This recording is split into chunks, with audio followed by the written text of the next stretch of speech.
"Sign this confidentiality agreement, Isabella," my mother-in-law Vivian demanded, sliding a leather folder across the polished mahogany dining table like it was a death warrant. "We can't have a silly housewife gossiping about family business with her bridge club friends."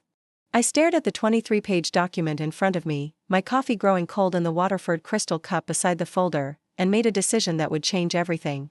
I smiled exactly the way they expected me to smile, that soft, accommodating smile of a woman who learned to disappear into the role assigned to her, and I picked up the Mont Blanc pen they provided without reading a single word of what I was signing. But here's what they didn't know. I'd been running the entire Stewart Industries operation for the past 7 years, and I was about to let them discover that fact in the most humiliating way possible. The story started on my wedding day, 6 years ago. I'd married Michael Stewart after 3 years of dating, and I'd walked into his family's world expecting to find a warm, welcoming place.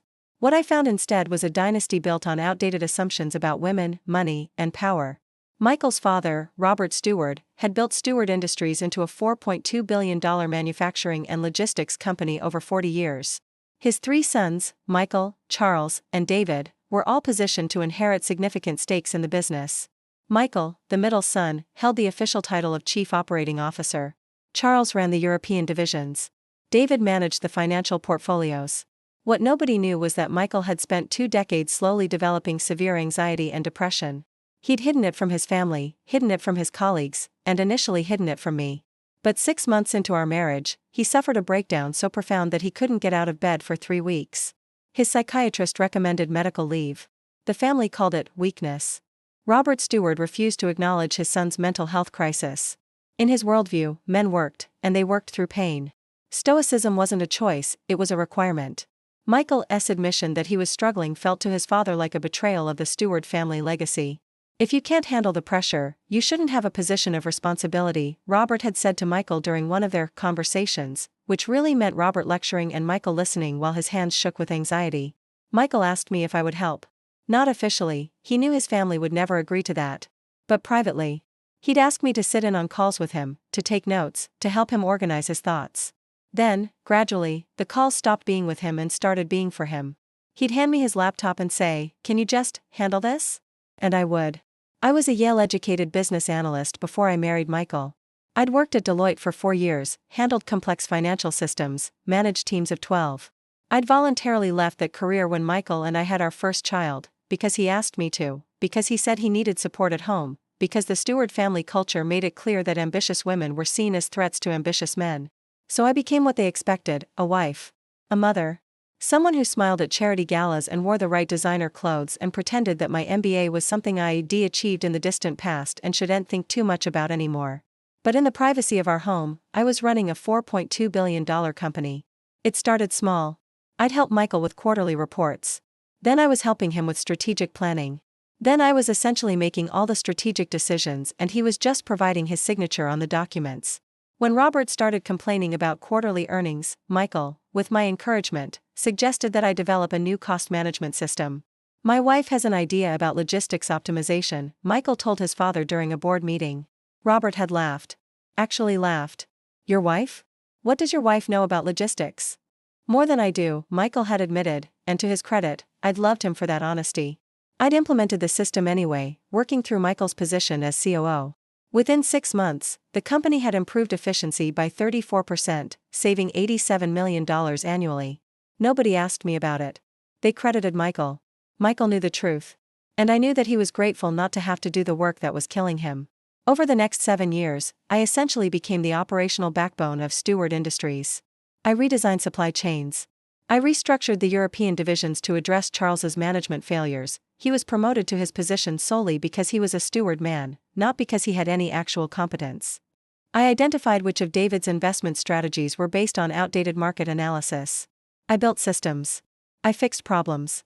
I made Michael Stewart look like a brilliant COO, because I was brilliant, and I was doing his job. Michael's mental health improved significantly during this time. With the weight of the business lifted, he could focus on therapy, medication, and healing. He started a foundation focused on workplace mental health. He became involved in his children's lives in a way he'd never been able to before. He was happy. And I was secretly the most powerful person in the Stewart family, answering to no one, responsible for everything, and receiving credit for none of it. The problem started when Robert died. He had a massive heart attack on a golf course in Miami. Sudden. Final. Unexpected.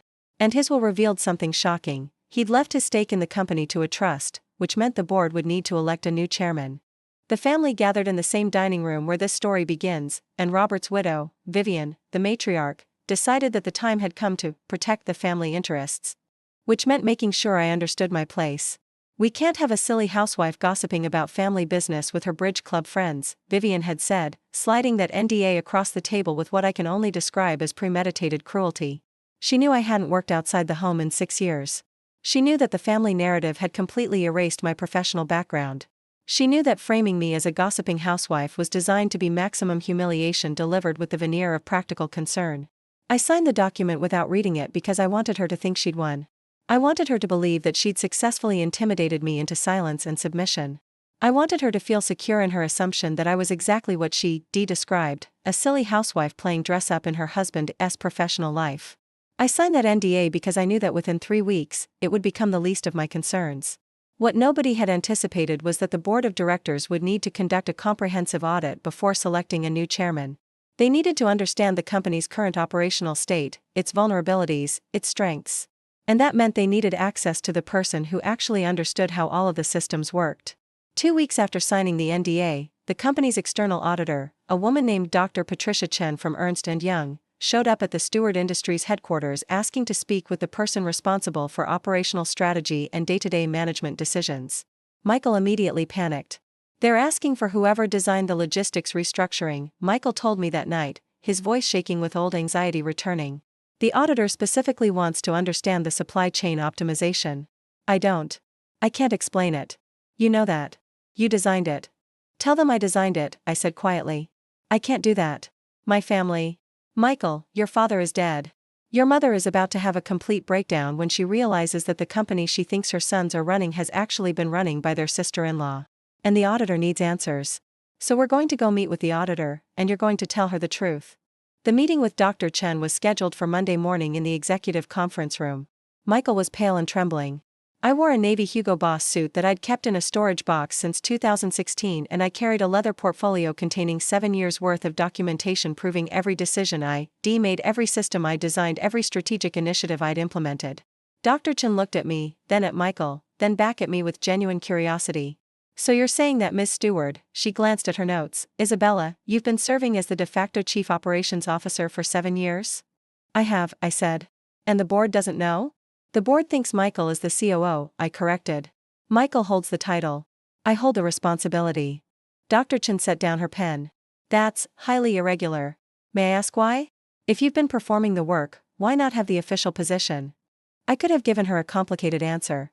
I could have explained about Michael's mental health, about the family's unwillingness to acknowledge women in positions of power, about the ways I'd been conditioned to disappear my own capabilities to make room for the men around me. Instead, I said, because they wouldn't have let me. I'm a woman married to a steward's son. In their worldview, that makes me either a gold digger or an incompetent. It certainly doesn't make me a competent businesswoman. Dr. Chen nodded slowly. "And now?" "Now Robert is dead, and you need to understand who's actually been running this company," I said. "Because if you're going to select a new leadership structure, you need to understand that whoever you choose to be chairman is going to fail without understanding how the operations actually function." The audit took 3 weeks. By the end of week 1, it was clear to everyone involved that I had built the operational infrastructure that was responsible for the company's profitability. By the end of week 2, it was also clear that Michael was not capable of running the company alone, and that Charles and David had minimal understanding of how the business actually worked. By the end of week 3, the board had made a decision. They were meeting with the entire family in the same boardroom where I'd signed the NDA. I was summoned to attend, which had never happened before. I sat at the table in a chair that had never been meant for me, and I waited while the board chairman, an elderly man named Harrison Wells, cleared his throat. After comprehensive review of the company's operations, Harrison said, "We've determined that the current leadership structure is unsustainable. Michael Stewart has been in a position he's not equipped to maintain. Charles Stewart's management of European operations has resulted in declining profitability. David Stewart's investment decisions have underperformed market benchmarks by 8% over the past 3 years." He paused. Vivian's face was turning red. "However," he continued, "we've also determined that the person who has actually been running this company, the person responsible for our current profitability, our operational excellence, our strategic positioning, is Isabella Stewart. And I'm recommending to the board that she be offered the position of Chief Executive Officer, effective immediately." The room did that thing where everyone stops breathing at the same time.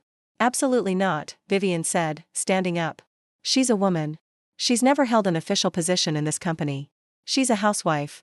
She's an MBA from Yale with 4 years of experience at Deloitte before joining this family," Harrison replied calmly. "She's been running this company for 7 years and generating $4.2 billion in annual revenue. I'd say that qualifies her for the position." I watched the color drain from Vivian's face as she realized what had happened. She'd been so determined to humiliate me, so certain of her assumptions about my capabilities, that she'd completely failed to see that I'd been systematically dismantling her family's pretensions for years. "We'll see what the legal team says about this," Vivian said coldly. "Isabella signed an NDA. She can't possibly take a leadership position because she's been discussing company information without authorization." I smiled for the first time since entering that boardroom. "I read it before I signed it," I said quietly. I knew exactly what that NDA meant. And it explicitly exempts information discussed between family members for the purposes of supporting a spouse's work. I didn't violate the NDA. I supported my husband while he held a position he couldn't actually perform. Everything I did was completely within the bounds of that agreement. I'd also, that morning, consulted with an employment lawyer who'd reviewed the document and confirmed that no violation had occurred. I'd been waiting for this moment. I'd wanted them to feel like they'd won. I'd wanted them to think they'd successfully silenced me with fear and a legal document. And then I'd wanted to prove that I'd been 3 steps ahead the entire time. Michael reached over and squeezed my hand under the table. I could see tears in his eyes, tears of relief, tears of recognition, tears of gratitude that his wife was about to get the respect she deserved for 7 years. The board voted unanimously. I became CEO of Stewart Industries at 11:47 a.m. on a Wednesday in October. The announcement went out to shareholders at noon. By 1 p.m., the stock market had reacted positively. Investors apparently appreciated having a competent CEO running the company, even if that CEO happened to be a woman who'd been hidden away for years. By 3 p.m., Vivian had hired her own lawyer. By 4 p.m., she was drafting a press release claiming that I'd somehow manipulated the board. By 5 p.m., she received a call from Harrison Wells explaining that any public statement questioning my competence would be met with a detailed audit of her financial decisions as the company's former CFO, which was apparently a position she held unofficially for 15 years and for which she never been paid. Vivian decided to issue a statement congratulating me on my new role. It was beautiful. It was also clearly written through gritted teeth. Michael resigned from his position as COO. He didn't need it anymore.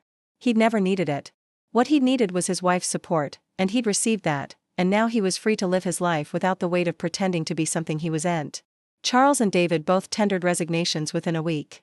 They'd realized, apparently, that working under a woman they spent years dismissing as the housewife was more humiliation than their egos could manage. I didn't replace them immediately. Instead, I spent the first 3 months as CEO restructuring the entire company. I promoted women to leadership positions. I created transparent pay structures and mental health support programs. I instituted policies that would have prevented my own situation from happening to anyone else. And I removed the Stewart family name from the lobby. Stewart Industries became Powell Stewart Industries, acknowledging both my maiden name and my married name. Because I wasn't a housewife who'd accidentally become a CEO. I was a businesswoman who'd been forced to hide her capabilities to protect a man's ego, and I was going to spend the rest of my career making sure that never happened to anyone else. 6 months into my tenure, Vivian requested a meeting. I almost didn't take it. But I did. Because I'm not the kind of person who becomes cruel when she gains power. I'm the kind of person who becomes more careful, more strategic, and more committed to justice. Vivian sat across from me in my office, the office that used to be her husband's, the office she'd probably assumed would go to one of her sons. "I came to apologize," she said quietly. "I underestimated you. I was wrong." "Yes, you were," I agreed. "But more importantly, you were wrong about a lot of women. You were wrong about me. You were wrong about any woman you've ever assumed was just a housewife. You were wrong to think that women who choose to support their families aren't also capable of running companies. You were wrong to think that my role as a wife and mother somehow erased my professional capabilities." "I know," Vivian said. "The question," I continued, "is what you're going to do with that knowledge. Are you going to spend the rest of your life regretting that you didn't see my value? Or are you going to help me make sure that no other woman has to sign away her professional identity just to have a voice in her own family's future?" Vivian thought about that for a long moment. "I'd like to help," she said finally. And that, surprisingly, was the beginning of the rest of the story. Not a redemption arc, exactly. But something more honest than that. The recognition that sometimes the people who hurt us are products of the systems that taught them to hurt people in the first place. And sometimes, with enough humiliation and enough time, they can learn to be better. But they only learn because we refuse to let them stay comfortable in their assumptions. They only change because we stand up and say, I was never what you thought I was. I was always this. You just weren't looking.